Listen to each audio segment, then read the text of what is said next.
I was on mute. My bad. Okay, we're going live. Oh my God, Daniel, you're giving me a heart attack. You know that. Sorry, Today, everyone. this morning. I'm sorry. Yeah, I know we're live right now, so it took us some time to tune everything, and as always, yeah, we are trying to get better audio, better video, and Daniel just muted himself like just 1 minute before starting the stream, giving me a heart attack. Thank you, Daniel. Yeah, I'm not exactly an audio Uh, visual AV specialist here. No. if I had any stress for Yeah. giving a presentation, all that is gone. Now you stressed me for something else. Hey, Daniel, I cannot hear you now. Stop it. Oh my God. Okay, so this is going to be fun. Let's see if you're as good in your presentation and funny in your slides as you can be on the stream. Hi, everyone. Yeah, It's March. no. Here we Yeah, go. it's March 25. Um, my name is Pascal. I'm joined with Daniel. So welcome to the Radware Threat Researchers Live. We have a packed episode for you. So here's an overview of the content. So we will talk about booters and stressors, you know, those DDoS as a service platforms that are out there on the internet, easily accessible. We're gonna give you some examples, not to give you an idea of what to do in the weekends, but more that you would know how easy it is to access and how some of those kids and some of those people, how they use that to attack organizations. And then Daniel's going to shift over to Tokyo 2021. I know we already talked about it last month, but there are some new elements here. So Daniel will go into that. And then we're going to do Seems like we have a new update every month with Tokyo, huh? Yeah, and I would say, yeah, almost the same with ProxyLogon. So we have an update on Oh, yeah. ProxyLogon as well. In the meantime, we wrote out an alert, couldn't just let it slip. There was just too much to say. And even today, there was one more update, so I have to remind myself to talk about that as well. And behind Daniel's head, you have two nice honeypots, a small and a big one. So we're going to talk about our honeypots, our residential honeypots. So the one that Daniel is running and the one that I'm running. And it's completely different architectures and totally different than our big honeypot network, which is called the Deception Network from Radware, which also is being used for our feeds. But those are different ones. Those are our private honeypots that we run ourselves at home. And we focused on looking what we see coming in at home, which is quite interesting and quite a shift in the number of attacks that we've seen lately. Oh, yeah. So, but let's start with, oh yeah, and for those of you who are live, don't hesitate, we have the chat open, so you should be able to see somewhere in your YouTube window a chat window. Feel free to ask your questions, any comments, feel free to send them through. We will try to get them all answered as we go. So, booters and stressors. And that has been a My problem. favorite. Yeah, that has been a problem from the beginning. We addressed it a couple of times already. That's when you type in booter and stressor on Google in search, you will find that on the first page you have advertising, so paid advertisements, which are just illegal booter and stressor services. So Atom Stressor is there and DOS Ninja, and it has been like that like almost forever. So Yeah, I mean, at one point in time, they even were talking about trying to block these advertisements, but it seems like the criminals have definitely kind of won out in the advertisement game. yeah, and of course we are talking about illegal booter and stressor services, but for them, they don't see themselves as illegal. They see themselves as a tool that you can use to test your own defenses. Now, I would say don't go do that. These are not legalized services. There are companies out there who do pen testing and who provide DDoS testing. They will create a contract. They will have an NDA in place. They will verify your identity. They will verify that the IP addresses that you give up to attack, that they are actually your IP addresses, which is not the case in Atom Stressor or in DOS Ninja or any other booter service that you can access through the internet, for that matter. Yeah, they definitely don't verify if you're the owner of the target there. No. Very little verification. Plus, also signing up for them, most of the time they don't verify your email address, so you can just throw whatever throwaway or junk email you want to. Yeah, exactly. So when you go look into a booter and stressor service, I'm not going to stop you to go there and go have a look. Registering is fairly easy. You just need to give up an email address, you put your username, password that you want, and that's it. There's most of the time there's not even a verification email coming. Now, I wouldn't advise you to put in your real email. You don't know if they're logging and keeping records. For sure, they're keeping user accounts and emails because they need to be able to send it. They do say that they encrypt it, but hey, if one of those domains is getting snatched or the authorities are after them to shut them down, it wouldn't be the first time. We saw the Dutch police with Web Stressor, where they announced that they would pay a visit to everyone who used Web Stressor in the past to perform attacks, just to ask them, why did you use Web Stressor? What did you do with it? So I would not just go in with my proper email. So typically what I do, I just create a 10-minute email. You could put in whoever's email that you want. If you put in the email of your best friend, of course, he will be listed in that database. I mean, I use your email all the time, Pascal. I don't know about you. I know. I get a lot of advertisement through that as well. So thank you for that. Yeah, no problem. So yeah, if you want to spam somebody, that's one way to do it. But I typically use 10-minute email because that allows me, if that platform is verifying email, so send you an email to verify it afterwards. With a 10-minute email, you can do that. And after 10 minutes, that email is just released. So it's just a random email. I'm not giving you any ideas. It's a burner email, right? It has multiple uses. But if you want to go look, well, I'm not going to stop you to go there and have a look at those dashboards yourself. But just be careful. Also use a VPN tunnel. Don't use the same exit point on that VPN tunnel that you usually use. Also, don't use it on your corporate system because, yeah, even if you use a VPN, you have so many processes running. Probably you have your Outlook email open. Well, all those things go through the same VPN, so you're still very much identifiable.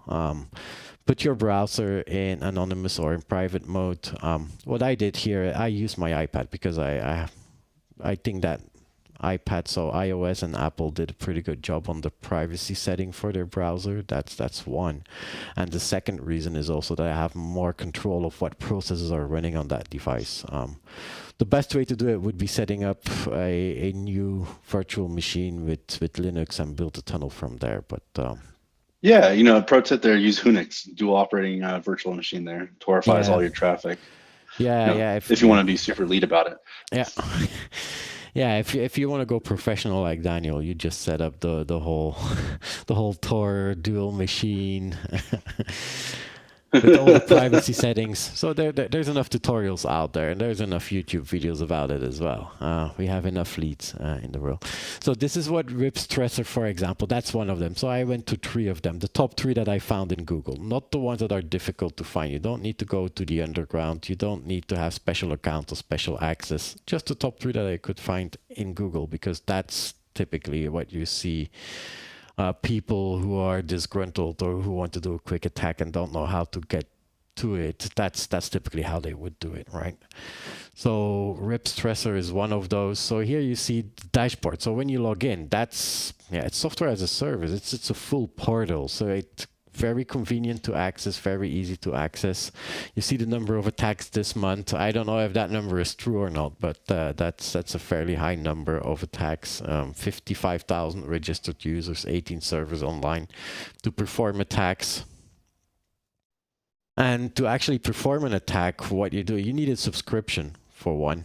So if you, and we will come back to the prices at a later point, but if you have a subscription, then all you need to do, you go to an attack hub, you can put in the target IP, you put in the target port, and then you can choose a method, which method you want to use to perform the attack. And typically they will have layer 3, layer 4, layer 7 attacks.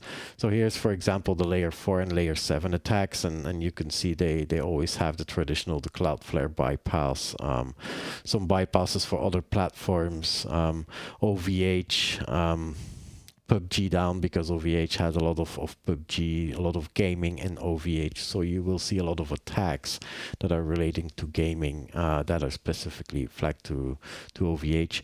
Now, I cannot guarantee you that the attack will actually do what you select there in the method. They allow you to select the method, but we will come back to some of the attacks that we see in there. And yeah, they don't really use the standardized names for the attacks. It's very hard to figure out what they actually do.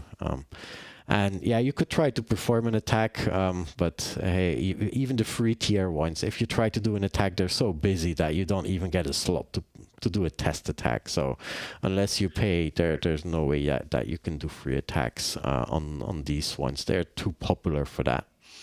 So unfortunately, if you want to do a free attack, you will have to find another one. Now this one was really interesting. When you showed me this, I found that very... Yeah, and that's pretty unique for RipStressor. So the other two also have a way to choose the server, but in RipStressor you can actually choose the area where you're attacking from. So you can decide, like, for example, yeah, okay, I want my attacks to originate from Russia, or I want to have them originate from China.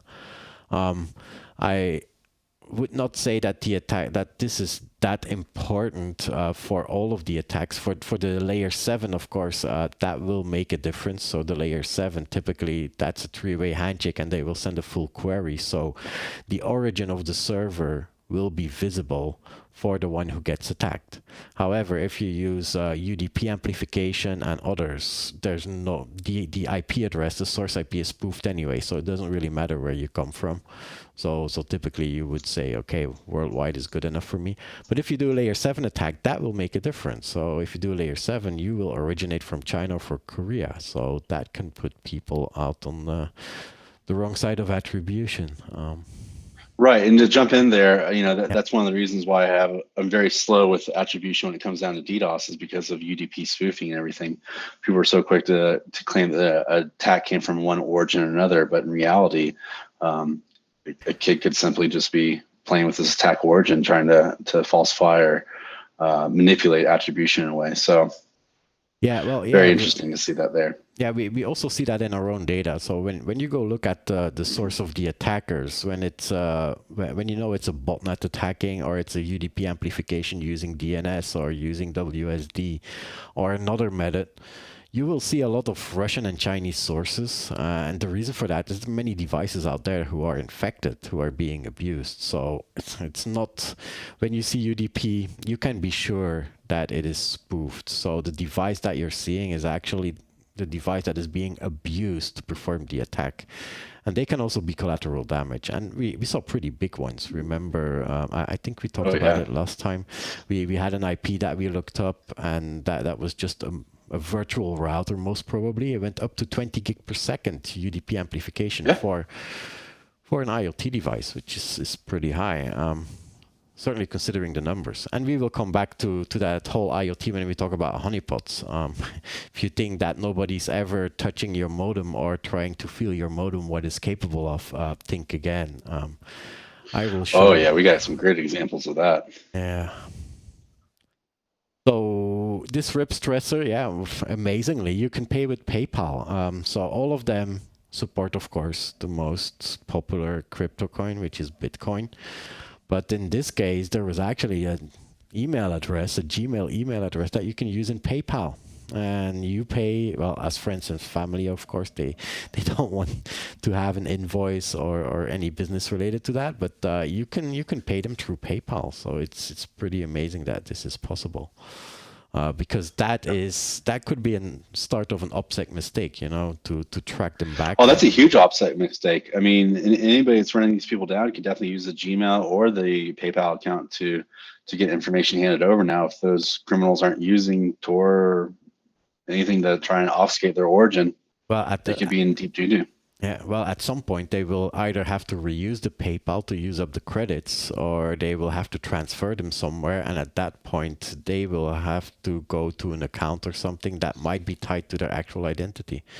PayPal is asking for your... I don't think that they do an actual identity check in PayPal unless you do payments with your credit cards.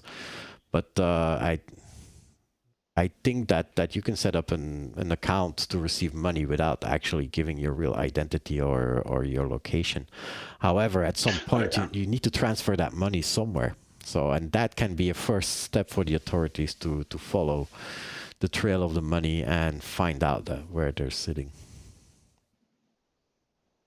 So here's the attack. Oh, so yeah, sorry, that's another one. So that was RIP Stressor. So now we're switching to Atom Stressor, which is another one of those platforms that you can easily access. So this is the dashboard of Atom Stressor, and you can see it. It's fairly convenient. They all look pretty much the same. They have an attack hub. They have a place where you can purchase subscriptions. Then you have some tools. Typically, that's a ping tester. So they use pingers to see if the website that they're attacking, if it's down or not. Some can give you access to DStat. DStat is a website where you can perform DDoS attacks to see as like a test site to see how big the DDoS attack is. Others are there to find the origin IP. So if it's Cloudflare protected or other CDN protected, typically they have tools that allow you to find the origin IPs.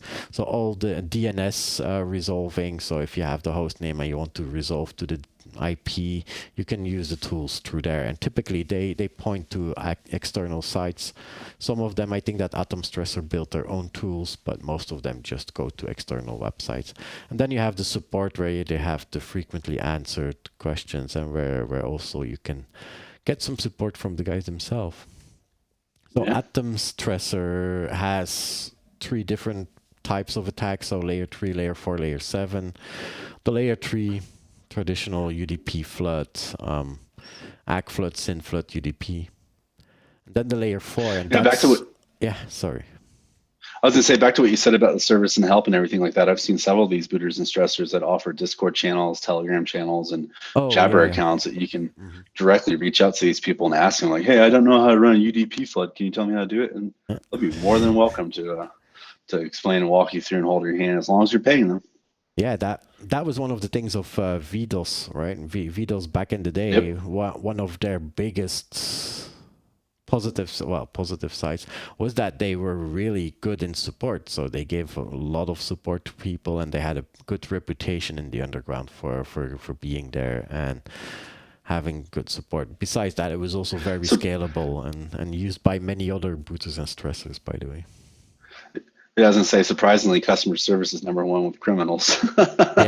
You see it in ransomware too, where you can reach out to the authors and negotiate and have friendly conversations with them about your horrible situation.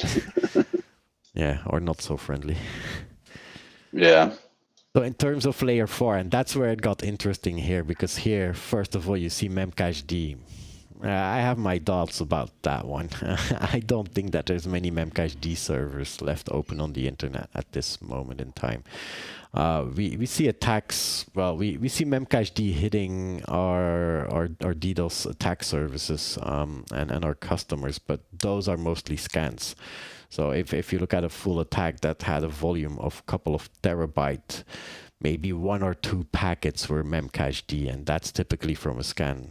As you know, the white hats and also security firms. I have the T-shirt here.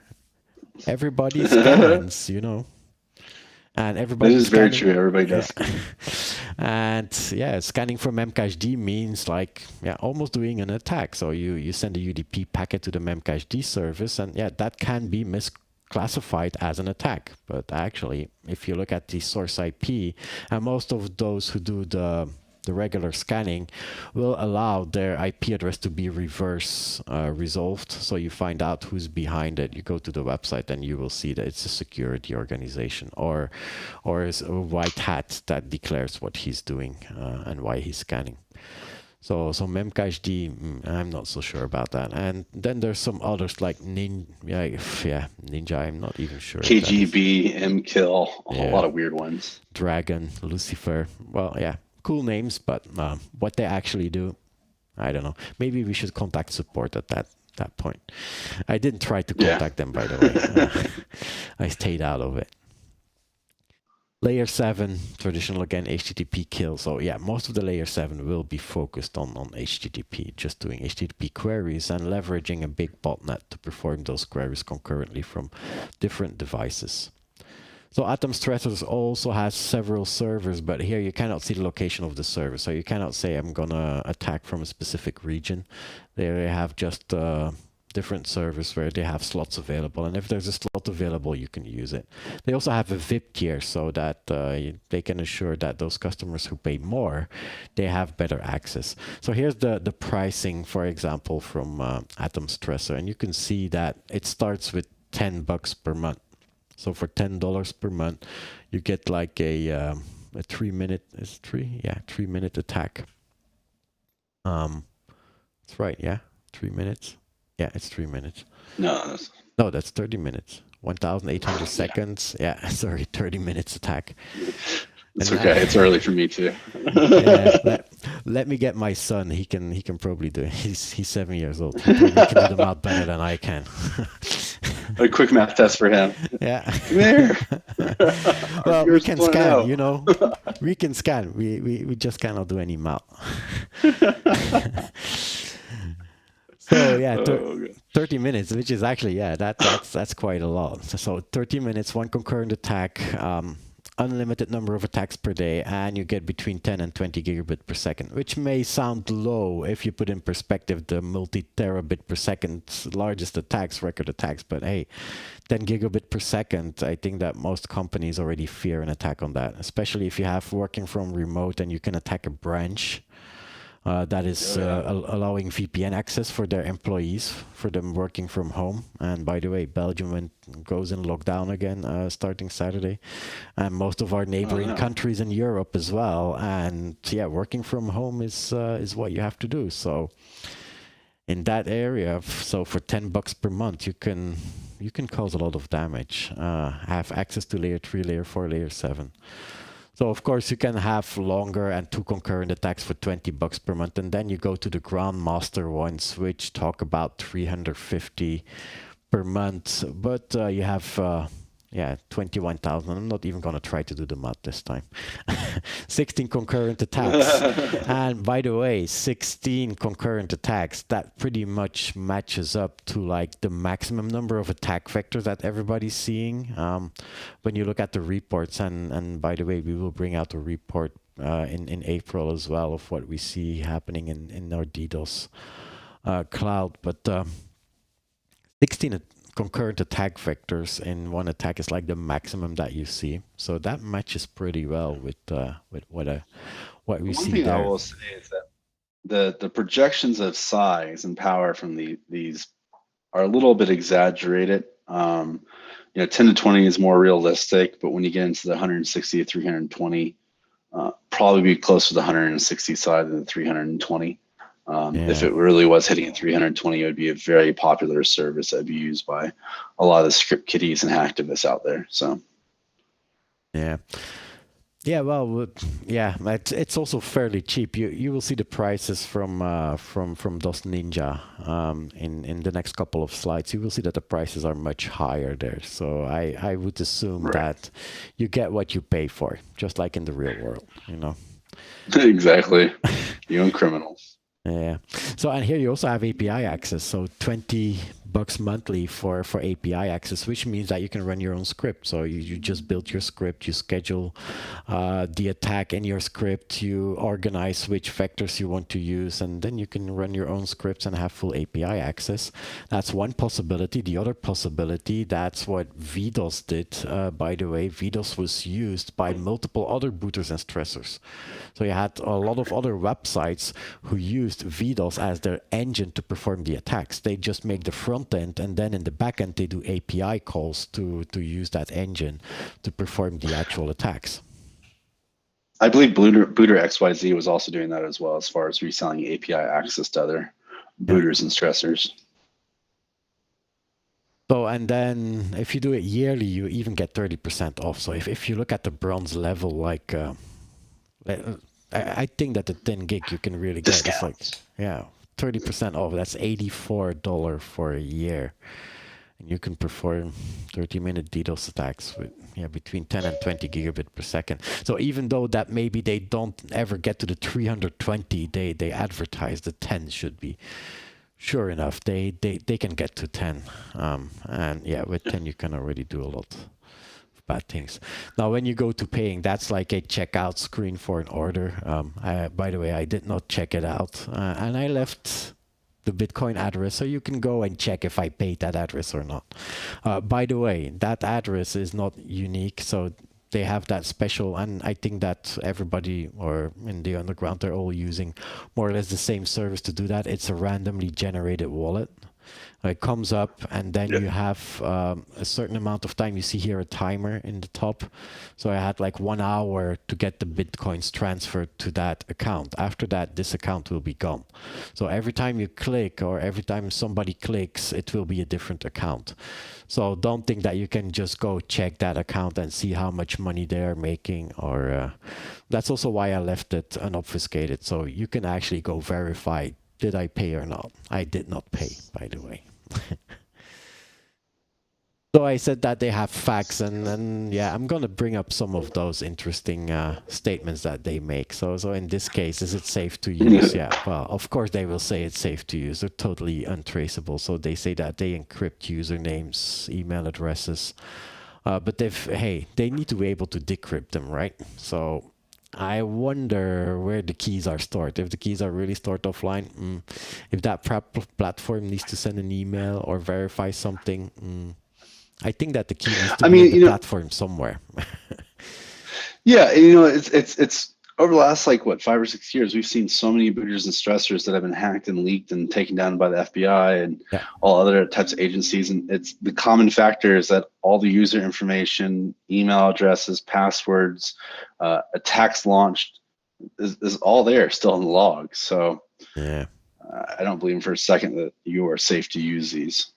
Yeah, I remember when it was VDOS where Brian Krebs got a message from somebody who was able to hack into one of those websites, to one of those panels, and he had access to the database, and he could go back 2 years in that database, because that's how he said that how much money they made.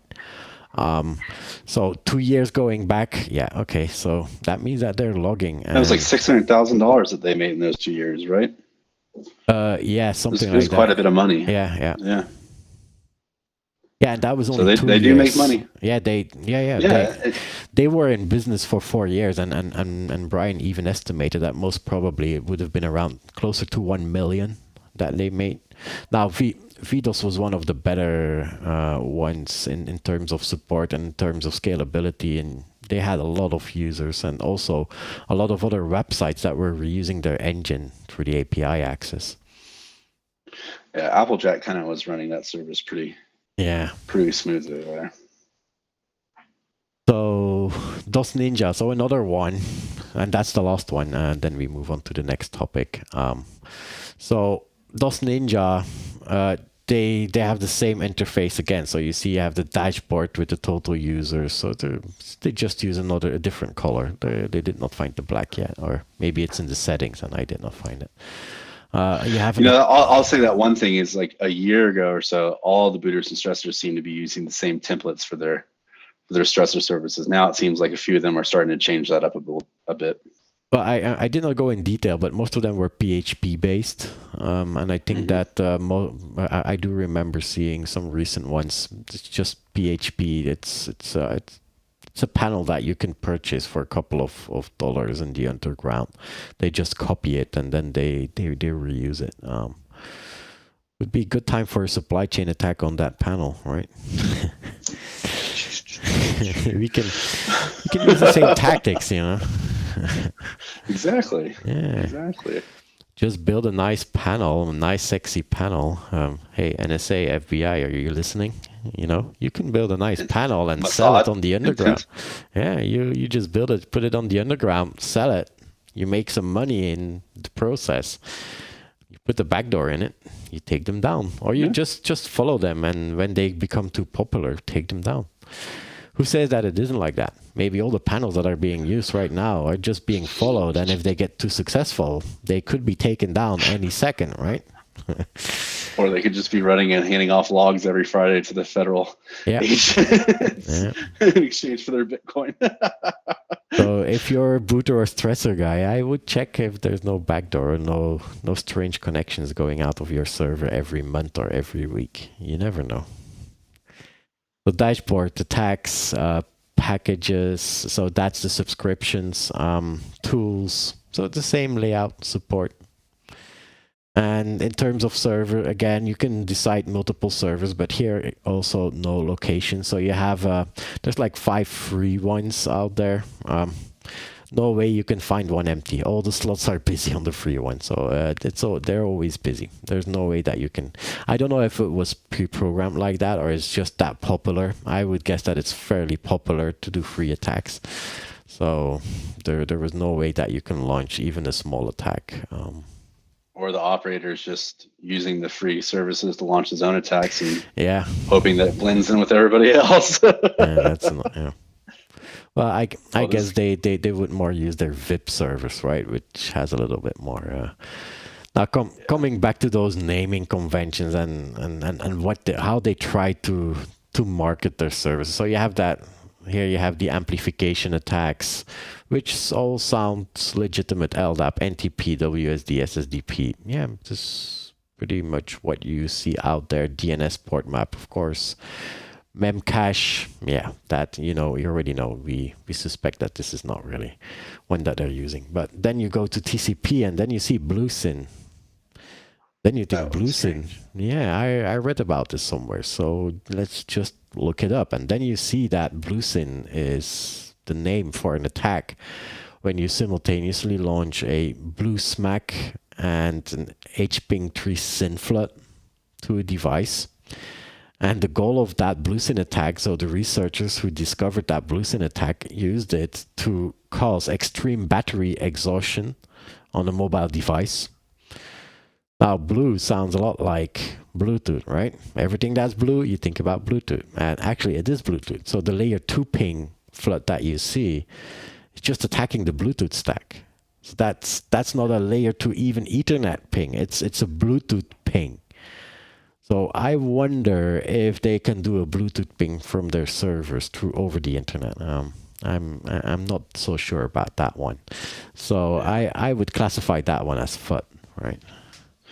There's a possibility also that they just renamed a SYN attack BlueSyn. Oh, yeah. And they didn't actually realize that there was another attack named that, because there are a few other sources I've seen, green SYN and yellow SYN. So yeah, the MI5. It could just be. Yeah, it could just be skids that are just trying to be funny, or they don't know exactly all the attack methods that exist out there. So you can expect a SYN attack. Most probably, maybe it's a combination of flags that they just say, okay, we're going to call that BlueSyn and XSyn. And yeah. It's very strange seeing it all, though. Yeah. It makes our life more difficult because we think that we discovered a new way that they are performing attacks, but pans out that it's not true. And we cannot just go out there and pay for a subscription and test those attacks and reverse them and then build protections against them, because paying for those attacks is illegal. So we're not going to do that. So we just have guessing. But you know what? What are they doing? If the FBI wants to allow us to test those, they should know my phone number or contact NSA and get it, and give us a call and let us go out there and do this. Yeah, just drop an email at fbi.com. Yeah, they'll know who it is. They should. So when it comes to support, yeah, of course, the typical ones. Do you log? Well, automatically deleted every 24 hours. That's what they promise. Now, two funny ones that I just wanted to get in there. How do I report abuse from your servers? It's a legitimate question, right? Because you get attacked by those servers. Yeah. Well, the answer is simply you don't, and you can't. So yeah, and mostly they're spoofed, so you will not even know that it's their service unless you're using a application level attack where you have the three-way handshake. Then they cannot spoof it. Of course, they can use bots. So if they use botnets, yeah, there's no way you can track down their servers. But I do find it funny here that they're prohibiting attacks against .gov websites. You know, yeah, that is insurance policy for them, right?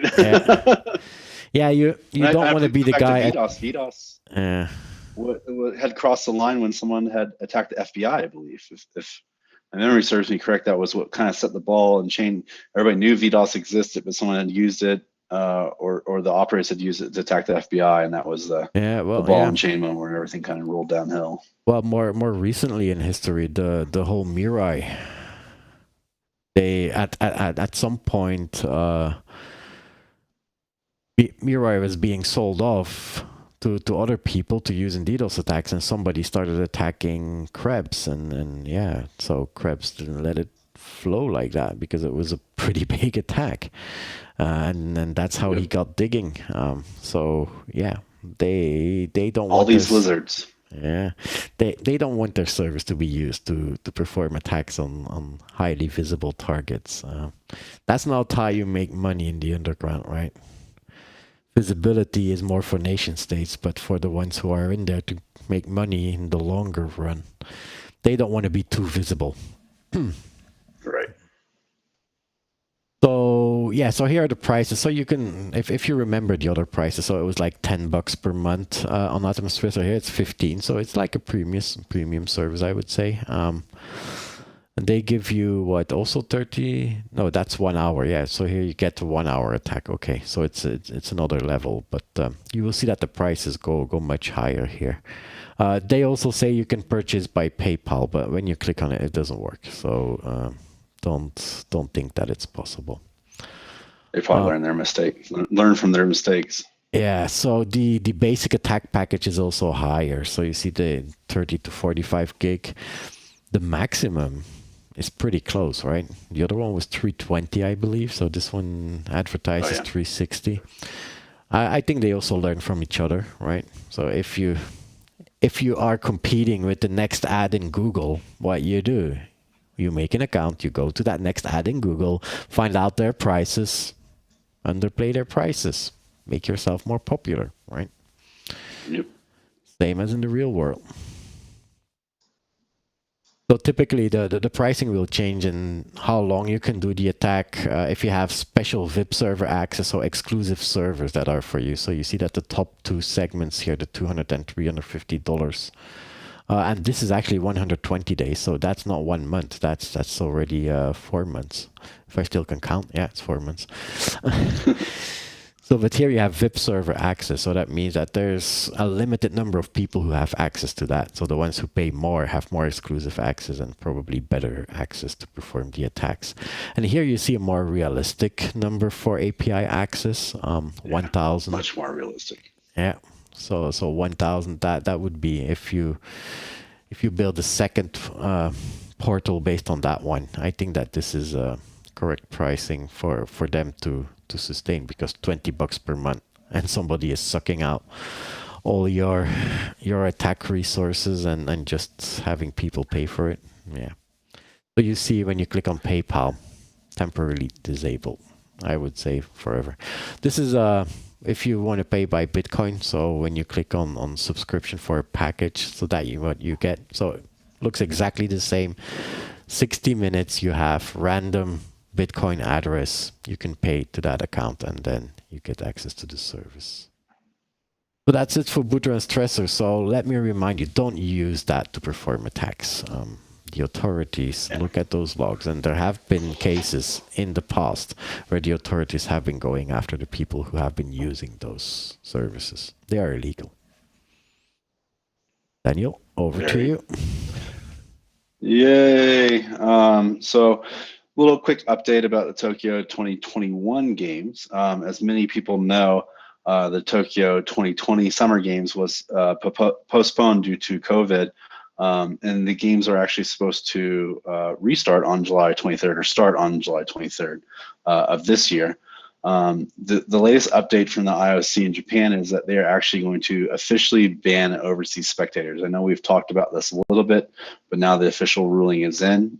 No overseas spectators are going to be allowed to come to Japan for the Olympics. Now, this is a little something interesting to me, because at first I thought this was going to be the world's largest live stream with people not being allowed to go there. But when I start looking into the numbers, there's 7.8 million total tickets. Only 600,000 of those were actually sold to abroad fans. So there's still about 4.45 million tickets that have been sold to residents of Japan, with the rest of those tickets going to sponsorships and corporate companies that are going to be involved. But at the moment, there's no official ruling of how many local Japanese citizens will be allowed to go into those venues. So with them holding a majority of the tickets, some of them might not actually be allowed to actually attend these events, even though they have a ticket, because of restrictions and caps to venue capacity.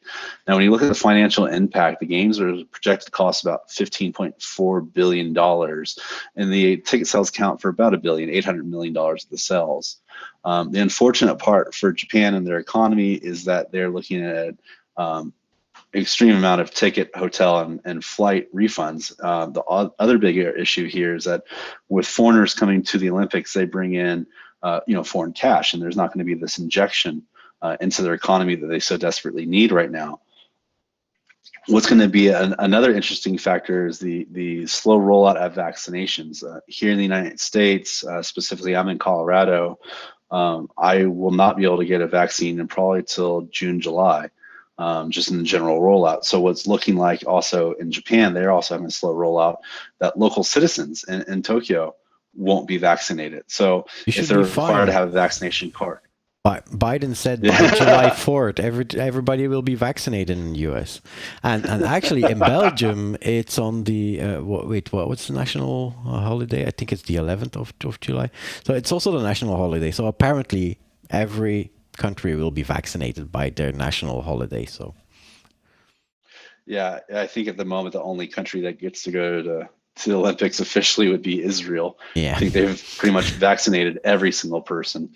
But yeah, there's definitely a slow rollout of vaccines worldwide. And the weird thing about this is that the athletes, there's going to be 11,000 athletes that are going to come to Tokyo that are not going to be required to be vaccinated. They're going to be in the Olympic Village and everything. So it's going to be very interesting. One of the big squeezes right now from the IOC is getting these athletes in front of camera, because broadcasting rights are just an extremely high form of revenue for them.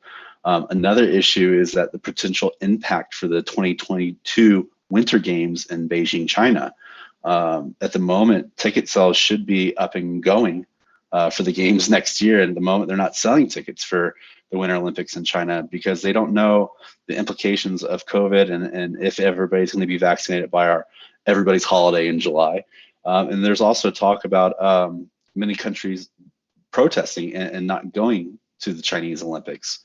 So the next year and two, as far as the Olympics go, are very much going to be chaotic, is in the fact of who's going to be there and who's not going to be there. And that's, a great point here is going to, will this be the world's largest live stream? It's very doubtful, because last year in Korea, there was a drop, about 6% drop in viewership. When the Gallup poll did an interview, 61% of Americans said they didn't care or plan to watch the Olympics at all. And what's happening is we're evolving the way that we consume content. Me personally, I really love sports and the Olympics. I've been to the Olympics before, but I can tell you, like, sitting inside the speed skating arena watching speed skating is not as entertaining as watching it on TV.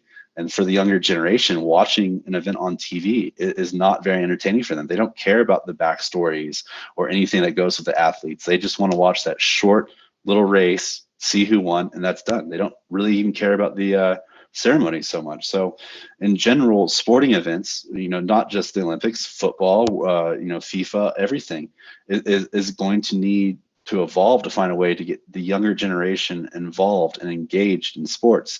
Just because you think it's entertaining, you slap VR on it, doesn't mean people are going to want to watch it. So at the end of the day, we're going through an evolution of games, and with the current the fallout from the pandemic, I don't think a lot of people are going to be paying attention to the games. As I keep saying, this might be the forgotten games where people are too busy worried about their own personal life to spend time to actually watch even a small segment of of the Olympics live. So it'll be interesting to see where this goes. That's about all I have to say on the subject at the moment, but hopefully as more information comes out, we'll be able to put out a thread alert about the shift in the landscape and how the ban of foreigners will impact the games itself. One little thing before we go to the next subject, in Rio, the big issue is carders. All these criminal gangs went to Rio and hit all these ATMs and POS machines to card the tourists. Well, the tourists won't be there. And in fact, maybe the carders can't even get in Japan this time. So, how is this going to impact the threat landscape of physical presence? And that's something we'll be looking into in the next month or so. Well, DDoS is still an option. Yeah, DDoS is going to be a huge option. That's another thing I haven't really got into, is because everything's going to be streaming now, and if anybody outside Japan wants to watch it, they're going to be subject to service availability. And knowing what we know about what the Russian nation-state hackers have been doing, the Chinese nation-state hackers, and North Korean nation-state hackers, it could be a really interesting event of trying to watch something. I think they're getting ready. Well, unfortunately, they've been ready. They had an extra. They had an extra year to prepare too. So. But, as far as like the normal targets, as far as the sponsors, they've probably been seeing some malicious events for last year that are directed at them, and might be seeing a ramp up in the next few months as we get closer to the games, which start on July 23rd. Interesting. So, ProxyLogon update. I was just looking at the keyboard. Looks fairly Russian, doesn't it? Yeah. Looks fairly attributable. Yeah. So now we know who's behind ProxyLogon. So for those who have been following the news, and even those who didn't, you should have heard it, that there were some zero-day vulnerabilities in Exchange server. We will come back to the timeline in detail how it all happened, but here is just a review of the different vulnerabilities. So the one that's most important is the top one, the server-side request forgery, because that is the one that allows you any remote actor to get admin access by sending a crafted web request. So that's a pre-authentication attack. The other two are post-authentication, which means they can be used in combination with the first one. So the second one is remote code execution vulnerability, so deserialization vulnerability that happened in the messaging service from Exchange. That allows any command to be run as system account privileges. And that's one that has been used a lot for POX. That one, and together with post-authentication arbitrary file write vulnerability, so the two ones on the bottom, so the 26858 and 27065, those two allow, together with the first one, to put a file anywhere on the server, and that file includes web shells, so something that can be triggered and that can download the second phase 2 binary, which then can give the attacker full access to the server. So this all started with Orange Tsai, which is from DevCore. He discovered the SSRF and also one of the file write vulnerabilities back in December, and he then disclosed them to Microsoft, and then Microsoft went to patch them and fix them, and then by March they had a patch. However, somebody found out that they were already being exploited. And that's also, not somebody, but Microsoft also came out at the same day that they put out the fixes for the Exchange server, they produced a blog saying that hafnium, which is a code name for a Chinese actor or nation that they suppose is linked to the Chinese nation. So a nation state actor that was already exploiting those vulnerabilities. Now, there's a website that was published by Praetorian, and there you can see reproducing the Microsoft Exchange ProxyLogon exploit chain. If you want to know how to do it, that's the website to go to. They explain step by step in a lot of detail how it works. And look at the date, that's March 9th. And remember that date when we go through the timeline. Same date, ProxyLogon also went on to GitHub.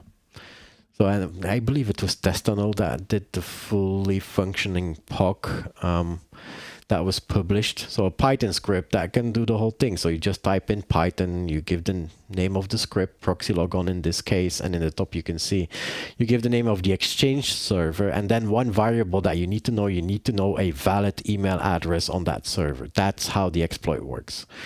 So if you have that, if you have the server name and a valid email address, you can just use that POC, and then you can see that here at the end. Oh yeah, you cannot see it. I need to go out of the way a little bit. Yeah, here you go. You can see it, I hope. So who am I here? This command, they just got system access, right? Yeah, sorry about that. Oh, I just could have gone to, hold on, deck only. Here you go. Now you should see it much better. So at the end of the POC, you have access to that server as system user, meaning that you can do pretty much anything. Now that said, let me go back to the deck. So yeah, the first POC that was published was actually, so it was March 9, was removed by GitHub, and everybody knows that GitHub is now owned by Microsoft. Yeah, it's their vulnerability, but I would say many people were angry at Microsoft for doing that. Yeah, I know it's like, yeah, freedom of speech and things like that, and yeah, okay, but at some point, and I will come back to that topic, do we actually need fully functioning POCs that can be downloaded and that anybody can run with just one line? I'm not so sure of it. But hey, let's go through the timeline. So December 10th was the SSRF. Yeah, Daniel's already smiling. He knows my point of view on that. Oh yeah, I was realized that's mute again. I was saying, is there a rant coming? I saw a rant coming. Yeah, because I posted it on LinkedIn yesterday because I was just going through the content, and at some point I said, come on guys, this is not possible anymore. Where are we going? Yeah. What are we doing? So December 10th was the SSRF discovery by Orange Chai, and then December 31st, 3 weeks later he discovered that file write. Now in March 2nd, Volexity reported that they saw active exploitation, and they found in the records that the first active ProxyLogon exploit actually started in January 6th. So January 6th, so like a couple of weeks after the SSRF and the file write exploit, the first exploits were already ongoing. So March 2nd, so that's like almost 2 months later, Microsoft released security updates, and then they also said that the zero-day active exploits were going on, and they attributed them to Hafnium, which is supposedly a Chinese nation-state actor. This was only discovered afterwards, this January 6th. So don't go bashing on Microsoft. Hey, you waited 2 months and you knew they were attacking from Jan 6. No, it's in March that they discovered that the attacks go back as far as January 6th.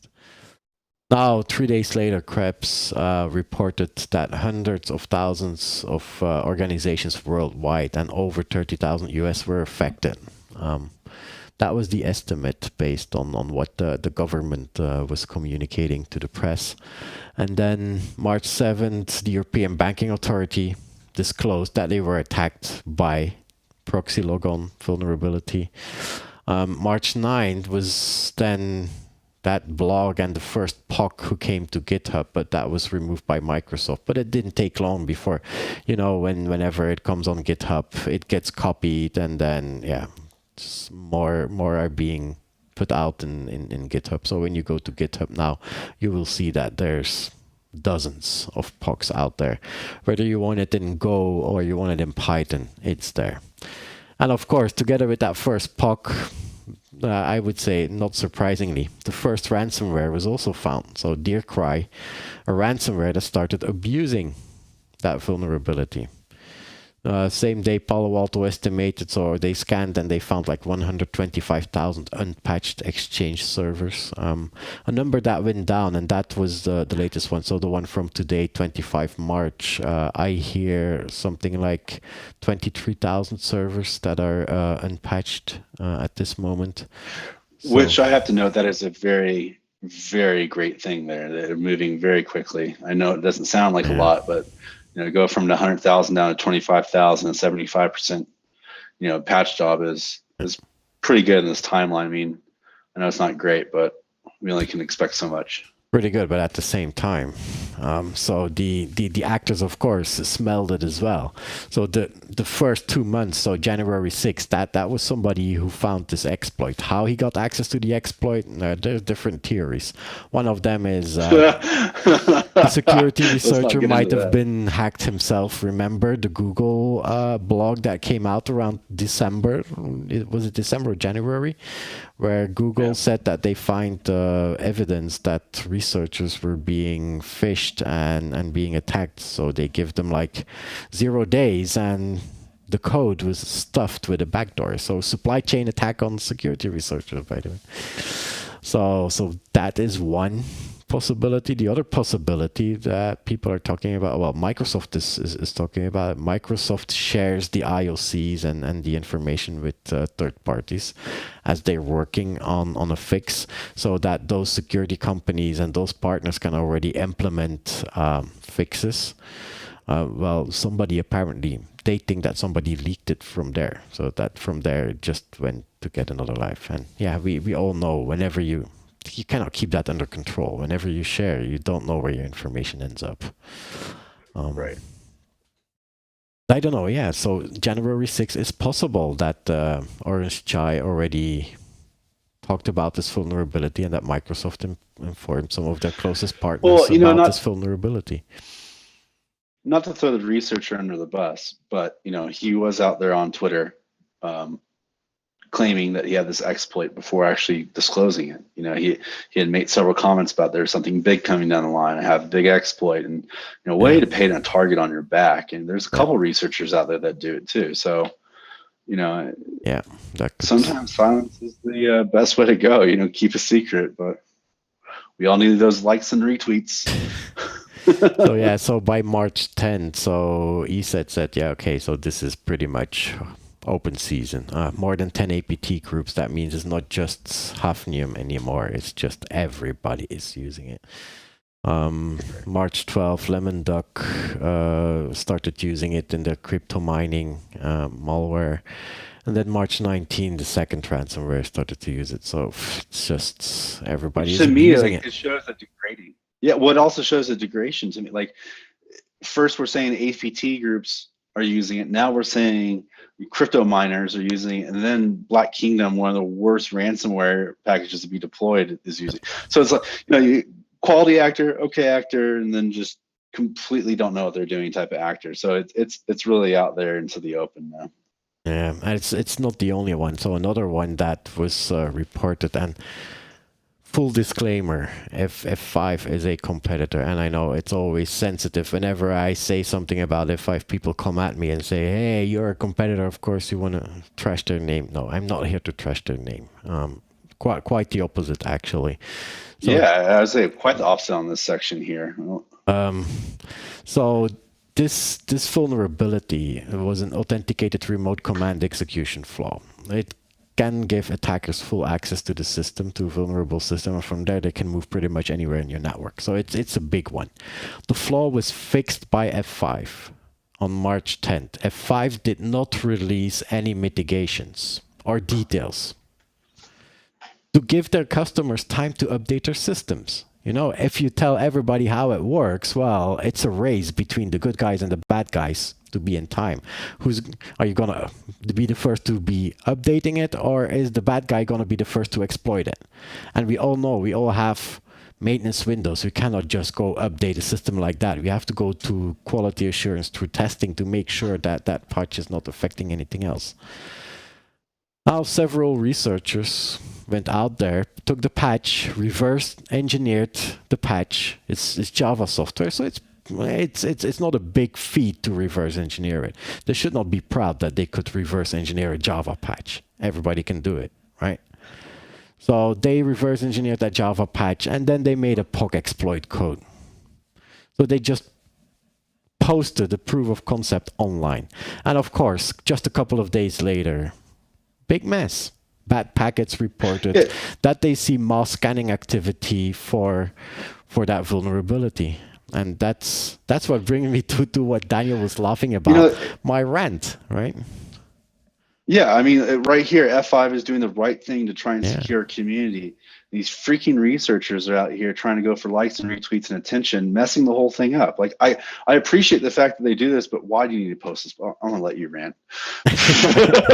Well, I'm happy I'm not the only one ranting here. Now, reversing malware. Yes, big fan of that. Find out what the malware is doing. What is the objective of that malware? Making detailed descriptions of attacks that you discovered that somebody is performing out there in the wild, and informing other people, giving them the information, how to detect attacks, what tactics are the attackers using, so that we can secure ourselves better. Good stuff. Sharing IOCs, building Yara rules, Nmap scripts to do scanning so that people can find if they have vulnerable systems. Behavioral patterns, regex, explain it, sure, do it, but not go reversing patches. If you want to know how it works, go back to F5, ask them. Probably they have a good reason why they did not share the IOCs. F5 is not the kind of person that just puts it under the carpet and says, hey, I'm not sharing my IOCs. Creating, forking, and improving fully functional exploit scripts. Come on, so you see that's the script here behind me. Anybody out there can just use that exploit. It's just one command line. And actually, I wonder how much legitimate users or people who are there for security are using that POC. Who is using a proof of concept script? I'm not using it. I go look at it. Let's just say it. Let's just be honest. Let's just be honest here and say it's criminals. Researchers are making fully functional exploits for criminals to use.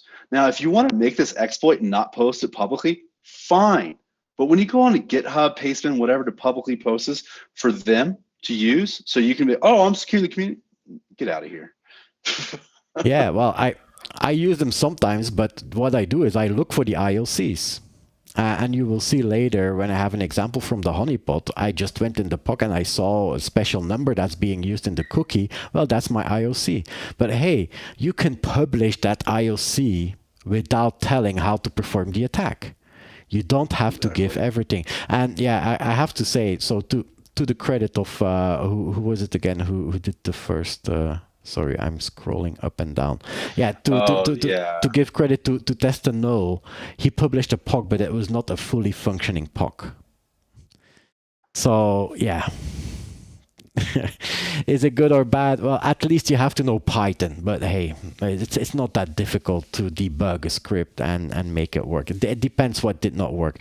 But then there's others who comment and say, hey, your script is broken and I fixed it and I published it here. So I'm much better, right? Because I fixed it and now everybody can use that exploit. So I'm really sorry, but I cannot agree with that. And that is what caused this Microsoft... this whole thing with Microsoft, the same story. It's not only F5, it's that Microsoft also. The exploits were getting published, and then we saw everything ramping up because every low actor has access. Of course, the IOCs are mostly enough, and we all know that nation states have the capabilities to reverse a patch. And to be clear, they will not be listening to me when I say, hey guys, don't go and reverse a patch. They don't care. They will reverse it. They will find out, yeah. But that doesn't mean that somebody who has a capability needs to go do it and then write a full detailed blog of what is happening, how it's been done. I don't even think that it's legal to reverse software like that. So I don't even know if for sure if you can do it. Anyway, end of the rant. Very frustrating. Yeah. Yeah. I promised on LinkedIn I would not rant too long. It's frustrating seeing all that and Yeah. responsible versus irresponsible disclosure, in my opinion. But that's another TRL. Yeah. Residential honey pots. Yeah, Daniel, you're obfuscating the pot here. You're sitting in front of the pot. I never want to obfuscate the pot. What are you talking about? There we go. Oh, sorry. There was a special character in your slide that didn't came through quite good. The emojis don't work. So I'm a little teapot, here's my handle, here's my spout. So we're going to talk about a little bit of residential honeypots. There's a couple different honeypots you can use in services out there. I'm going to speak about one specific one called Teapot by Deutsche Telekom T-Mobile. That's one that you use at home, right? Not in this home, but in another home, yeah. Yeah, you outsource all that fun stuff. But yeah, it is one that I use on a residential ISP, and it is a very, it's an amazing tool. Let me just put it that way. It is very simple and easy to get up and running. You can put it in the cloud or in a virtual environment. It's open source, right? It's open source. Yeah. It's amazing. It has over a dozen different sensors. It's all together in a nice little Kibana dashboard. As you can see. And if you want information about this, you can go to my blog. I linked to Veronica over at Stratus ISP that wrote a blog about how to deploy Teapot Honeypot in the cloud. But it is a very, very useful tool for sure. We're going to get into this here. So this in my blog, basically this is a section about my blog. So I wrote about the events that I saw in February 2021 to this sensor that I had at a house in Dallas, Texas. This sensor, Pascal will get into this a little bit more, saw millions of events in the month of February. It's kind of crazy to see how much traffic a residential honeypot will see. And it's also kind of scary that ISPs allow all this traffic to get through, especially when they try to block me from scanning back. But that's a whole nother again. Rant. Yeah, I was to say I'll save that rant for another one. But I think it's a little interesting that my ISP will allow all this malicious traffic to hit my router. But the second I go to scan, an IP that hit me, I get blocked and I get in trouble. It's unbelievable. But anyways, out of these millions and millions and millions of events that I had on this honeypot in Texas, only 2,227 events were related to IoT botnets. Now, while you think that is a little bit, that is actually a lot. There's a lot of traffic coming through to these devices, and the top 3 sources for that month were China, Hong Kong, and South Korea. And we've talked about this before. This really shouldn't be a surprise. The majority of the traffic right now is coming from Mozzie. There's been several articles written about it, about how they take up 80 to 90% of the IoT botnet malware traffic directed at routers and cloud instances. But it's still an ongoing problem to this day. It is very advanced P2P botnet. I forget what episodes we've talked about it in, but I'm sure that we can put a little thing up here linking you back to Mozzie conversations. But a lot of these times live, when you look at so this, yeah, it's not gonna come up there. We are not in post production. Dang. Well, I'm sorry. But we're gonna we're put doing it it down live, there. so mistakes happen. Yeah, we're gonna put it down there in the comments. We can put a little Yeah. linky down there, not up there. It's not gonna work in live. As that guy said, it's going to be down there. Yeah. So anyways, out of these 2,227 events, you can see how it spreads out over the month, and that you can see in the middle of the month, like 13th, 14th, 15th, 16th, there was a large spike in traffic. And so what causes spike in traffic? Sometimes it can be ghost scanners, and this is kind of like a term I made. It's not an official term, but the example I use is the ecstasy hoax called botnet. Now, the ecstasy hoax called botnet C2 server was taken down. There's still devices that are infected with this malware and are still attempting to spread it. They're still attempting to compromise devices, and even if it does compromise your device, there is no C2 server it can call back to. So there really isn't any payload that it can drop. But you still see these events in a honeypot on February 2021. Sorry, I think about that for a second. that are still hitting the honeypot. There's also spamming.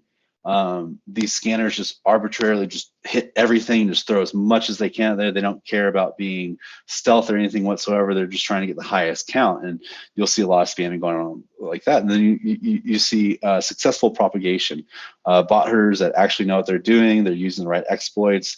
They're being quiet about it, or they're being loud about it, but it's working, it's hitting. And so what we're seeing here exactly in February is we saw a lot of spam. Now this example is from January. This was a botnet, what we like to call Snoopy. And so the top image is basically the command that hit my honeypot, right? And so it is calling to the host /bin/mips.snoopy. Well, the funny thing is, like, once you actually go to this URL, the bin's not there. So what had happened is this bot herder had deployed scanner using the wrong path to its binaries. Now, Snoopy is a very popular botnet, so I knew where to get the actual shell script from. I pulled the shell script from the actual server, and you find out that the path was completely different. The bins was not involved.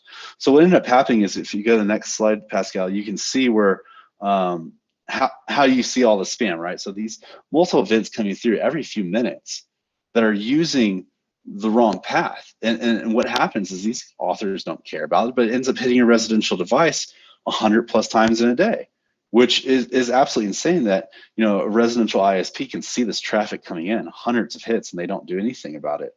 And while I know it's a slippery slope to block and detect that stuff, it presents a large problem. Like, as you'll see Pascal showing millions and millions of events that just almost like a form of DOS against your own network. And then in the month of February, this is just an idea of the type of signatures, right? So, you have just very, very generic signatures such as web shell. Then you have the 401 TRG generic web shell. In the next slide, I'll show a little bit of an example of these actual payloads coming in. So here's an example here of a malicious event. This is coming from Mozzie, which is our popular one to talk about. And the payload is an OS command injection via UPnP SOAP interface. So this is on D-Link devices. The thing I find interesting about this, yeah, it's 8 years old. So like the most advanced P2P botnet out there that's taking up the most traffic is using one of the oldest exploits. That to me is just very, very humorous that this threat actor is making their botnet work with old exploits, and they don't have to necessarily look for new things. They're just using what works, and they're using it in the right way that is such a problem. Where you have other people like Snoopy that could use every single new exploit that ever came out in the last 3-4 months, and they'll still fail because they don't know what they're doing. So this is one thing I found to be very interesting as far as the payloads that we see hitting residential ISPs. Then if you look at like the port, so if you're running this teapot, honeypot, and you want to get into threat hunting, these are things to start looking at as far as the payloads, but also the ports that are being hit. So of course the standard ports 80 and 23, HTTP and Telnet, but then like you look at the 60,001. Now, anything hitting 60,001 is looking for a JAWS DVR. Well, Man, if anything's hitting 75, 70, yeah, it's very old. 2016 time frame. This is like flashback of Mirai all over again. And that's all we see. It's absolutely insane that this much junk traffic can be thrown in a residential router without being stopped. And ER D1000 modem, and then Belcom, WeMo, UPnP. These are very attack. Old. Yeah, the attack on Deutsche Telekom that knocked 900,000 users offline back in October 2016. That was the Air D1000. Yeah. It's pretty interesting to see that these bot herders are still using old exploits. And while we're seeing tons of new DDoS attack vectors being disclosed, we're really not seeing too many new exploits for compromising these devices and spreading the payloads. So the market itself, it teeters back and forth with the criminals. You have a high amount of attack vectors, a limited amount of exploits. So they're all fighting over the same resources, which produces a large amount of traffic directed at these devices that they're going to try and weaponize. Yeah, now, on the next few slides. So on one comment on that is that right after Mirai, we saw a lot of vulnerability research in IoT devices. It was every week there was a new report. Oh, this device is vulnerable there, and this guy found this vulnerabilities over here. So that was like Christmas time for the bad guys because they just sat on so many different vulnerabilities, and we all know how fast they get. We know that enterprises have an issue patching their most critical software. I would not say that Exchange is not critical for an enterprise. It's critical for almost every enterprise, and it's still difficult to patch it timely. Now go and imagine that router or that Wi-Fi that sits at your grandparents. When was the last time it was updated? When did those people do an update? It's like when you publish a vulnerability, that vulnerability will be there for the next 4, 8, maybe 12 years, because those devices, even they're out of support for the last 4 years, people don't throw it away. It's still working. Why would I buy a new one, right? Yeah, my grandma in Georgia, she's still using the same router. I could bring her anything and everything that I think that she should use, and she's not going to want to use it. She's just still going to use that. So these devices linger online. Even if they reset them, they can be recaptured by another botnet within like a few minutes. So the problem isn't being solved. It's a tough one, and it's something that we all kind of have to look for as a community to look for, for a way to actually solve this, be it monthly resets of routers or whatever it may be. What's working, what we're doing right now is not really working as far as protecting these residential devices. And while there's not a lot of solutions for the residential router, it is something to seriously consider when you start to see how much traffic is thrown at these devices. Yeah, it's also interesting to see which ports. So it's port 80, port 23. When you typically look at enterprises and clouds that are being attacked, I mean actively attacked, the attacks would never go to port 80 or 23. It would be 443 HTTPS to try to attack the web application, or port 22 to try to abuse the secure shell. But this is residential, and residential IP cameras and modems. And those are like the most popular ones, IP cameras and modems and set-top boxes. Yep. So you clearly see the difference when you compare the activity in cloud and the activity in a residential device.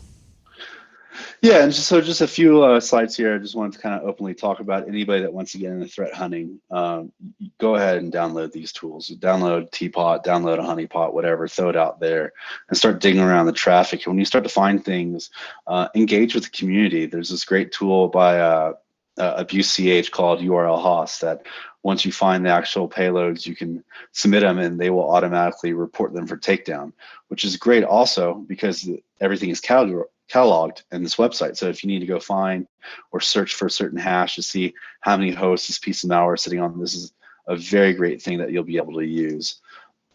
In the next slide, there's also statistics that URL Host provides, so you can see the top payloads that are coming in, the top tags for these payloads that we're putting in. So of course you see ELF as one of the top tags here. It's because the majority of people are submitting IoT botnet payloads such as Mozzie. Mozzie is one of the biggest ones out there.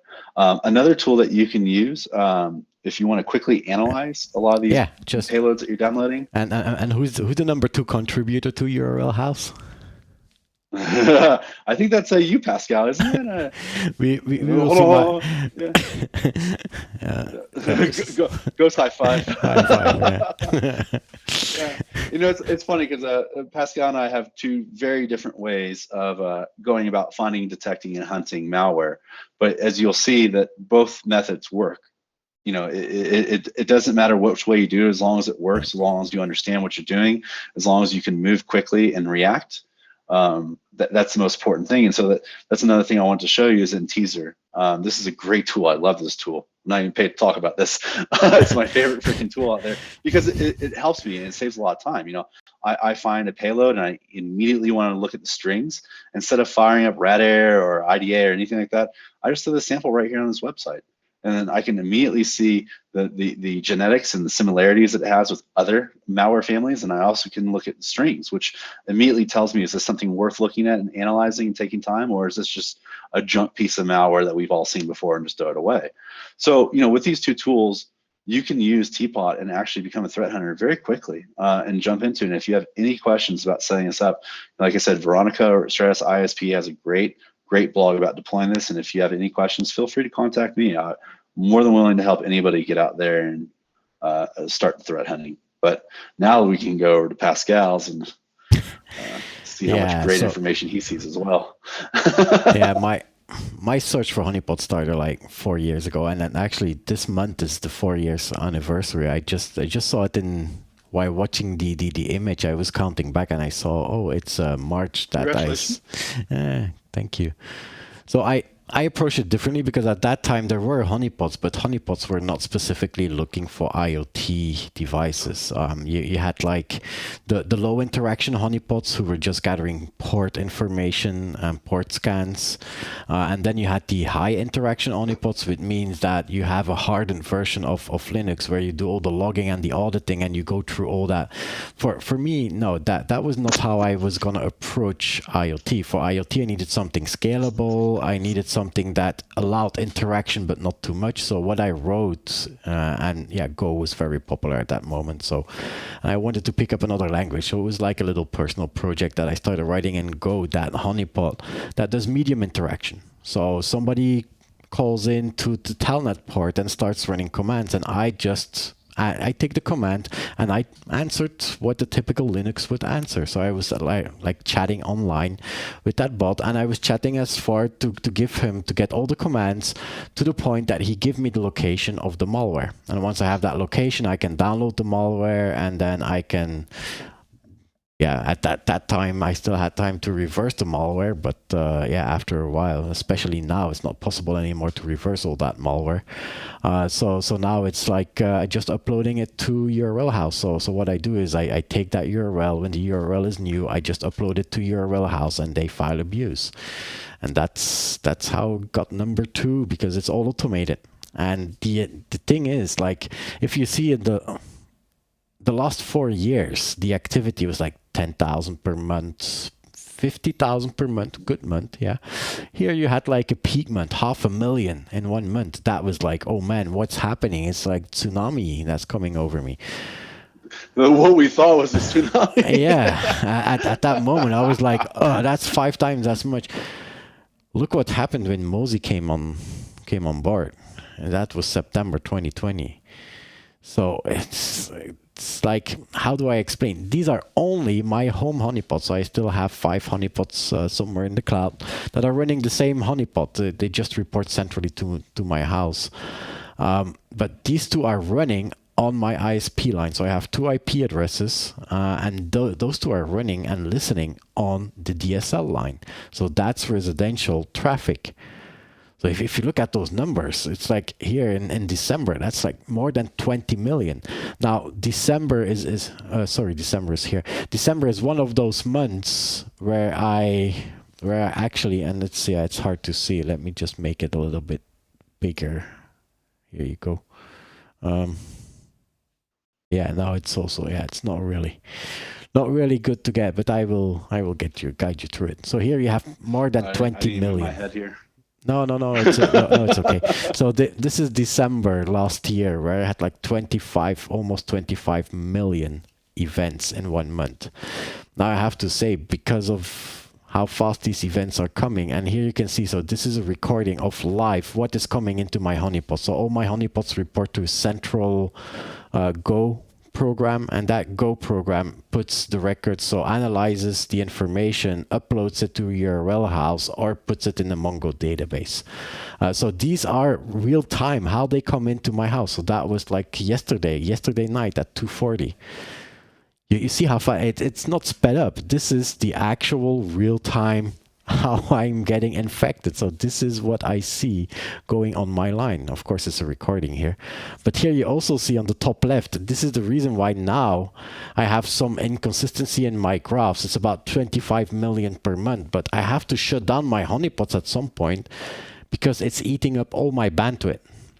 So what I do, the event comes in, I analyze the event, I find the URL of the malware, I download the malware, and then I run an MD5 sum on the malware, and then I go check if it already exists or it's a new one or not. To have the MD5 checksum, I need to download it, and the download is what eats my bandwidth. So I'm like, I went from less than 1 terabyte per month. Now I'm up to 6 terabytes. So it's just eating all of my outgoing bandwidth on my modem. Luckily, my provider didn't come to me and say, "Hey, why are you always so high? What are you downloading there?" I would have to say, "Well, about 25 million malwares. That's about it." But but I have to download them to do the MD5 sum. So even if it's the same malware that comes by 20 million times, I have to download each one of them individually to run the MD5 sum to find out that it's the same one.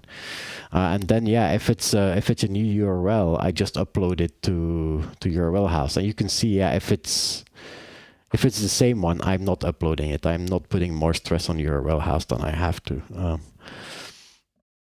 And then other things. So it's not only IoT. So here you have scanning for ProxyLogon exploits. So in the same honeypots, of course, I'm also listening on port 443. So if there's a random scan going on, we should be able to see it. And that's what I said with an IOC. So here's, for example, I search for this specific number, this 1942 and whatever here. That number You mean you're telling me you don't need a fully functional POC to find this? So if they would have just shared that the cookie XBE resource needs to contain that number, and then you have an active exploit on your hands, that would have been enough to be able to go search. So I don't even need to know the cookie. I just need to know it's somewhere in a cookie, and that's the number. So what I do, I go into the request header that I capture from all connections that come into the honeypot, and I search for this number. And after searching, I find two hits, but from the same IP address somewhere in Russia. I obfuscated it. So not that many scans. So not that many random scans, but.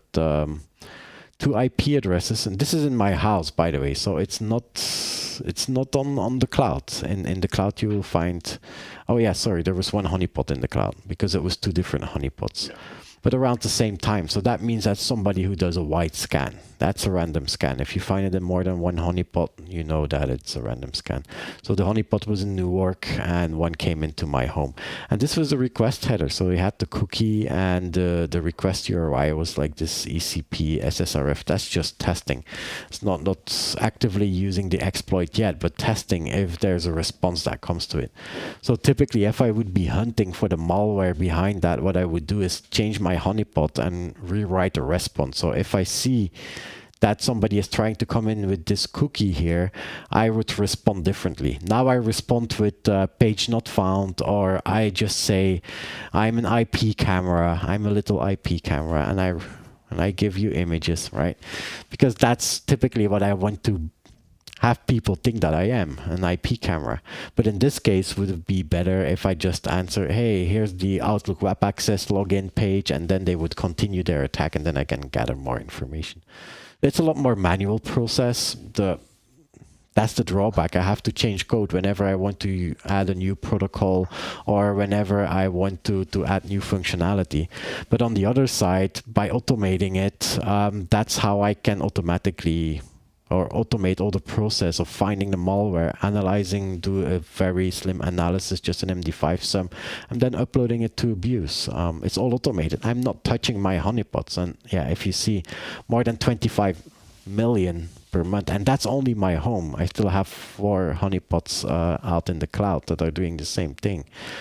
So in a good week, I easily get tens of millions of URLs that I can analyze, and if there's a new URL, I upload them to URL house, and that results in, I think it's like more than 120,000 URLs taken down in the last couple of months, just from this automated system.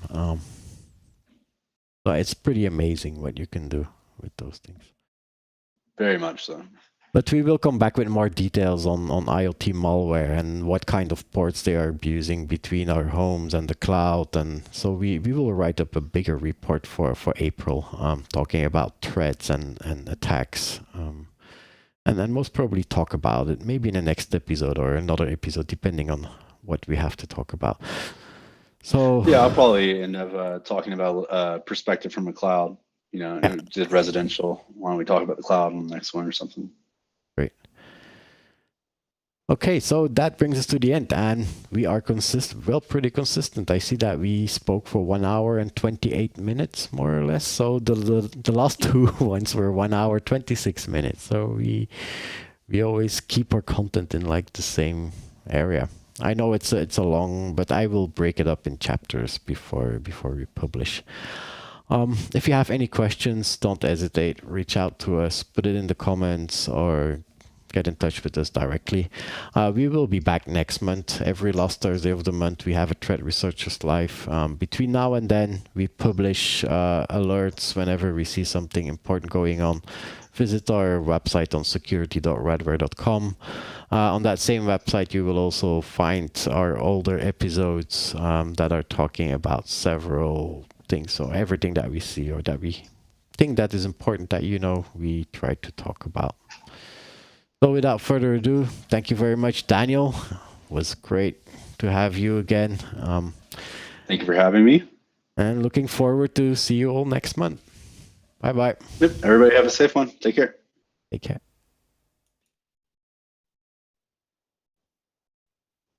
All